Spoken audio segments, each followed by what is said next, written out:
তুমি আমার কৈতরী, তুমি আমার টুনটুনি, তুমি আমার ময়না পাখি, তুমি আমার সোনা পাখি। ওই যে কলিজা। আর কি ডাকেন ভাবিরে, কি ডাকেন বলেন? জান, জান ডাকেন। আর ভাবি কি ডাকে আপনাদেরকে? বাবু, বাবু ডাকে। আর কি ডাকে? বেবি। পোলাপান কত দুষ্ট দেখছেন? বেবি ডাকে না। স্বামী স্ত্রীর মধ্যে এই সোহাগপূর্ণ, এই ভালোবাসাপূর্ণ এই ডাকাটা কোনো গুনাহ নাই, আছে সওয়াব। এগুলো দাম্পত্য জীবনকে সুখময় করে। একটা নারীর দিকে চোখ পড়ে যাওয়া এটা হারাম না, কিন্তু এই চোখ পড়ার কারণে এটা জেনার দিকে নিয়ে যাবে, এজন্য এটাকেও হারাম করেছে কে? মুকদ্দামাতুল হারামে হারাম। এই নজরটা বড় খারাপ। আন-নাযার সাহামুন মাসমুমুন মিন সিহামি ইবলিস। এই নজর হচ্ছে শয়তানের বিষ মাখানো তীরের মধ্যে থেকে একটা ভয়ঙ্কর তীর। বললেন, ও আমার সাহাবারা, ও আমার চাচা হামজা, সবাই আপনারা সরে যান, ওমরে আসতে দেন, ওমরে বাধা দিয়েন না। কারণ কিছুদিন আগে তাহাজ্জুদের নামাজ পড়ে আমি আল্লাহর কাছে একটা বিশেষ দোয়া করেছি। আমার মন বলছে ওই দোয়াটা আল্লাহ কবুল করতে শুরু করেছে। যে হিজাব মেইনটেইন করে যেই নারীরা চলে, এদেরকে দেখলেই একটা সম্মান চলে আসে।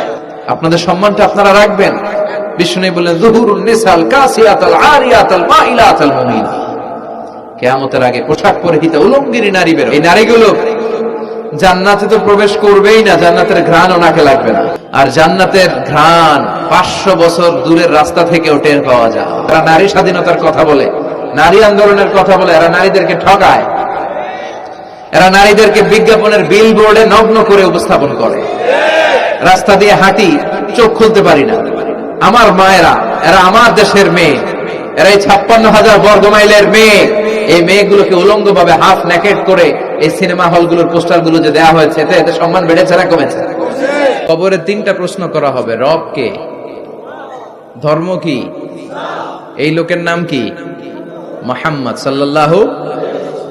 3টা প্রশ্নের পরে আপনাদেরকে আরেকটা প্রশ্ন করা হবে, ওয়ামা ইলমুক, what is the source of your knowledge? তোমার এই জ্ঞানের উৎস কি? তুমি কেমনে শিখলা?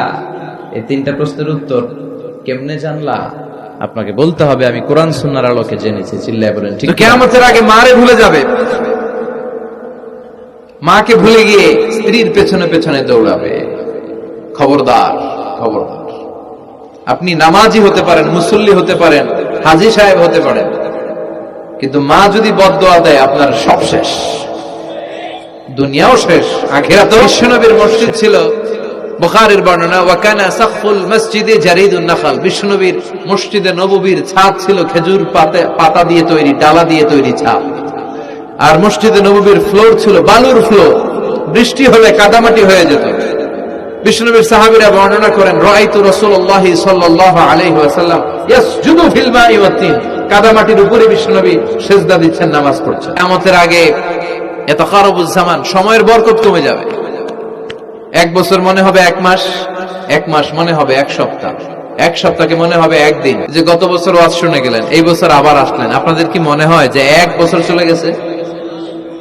মনে হয় যে অল্প কয়েক মাসের ব্যবধানে এই বছরটা ঘুরে যেন আবার চলে আসলো, এরকম মনে হয় না? বরকত উঠে নিছে কে? কথা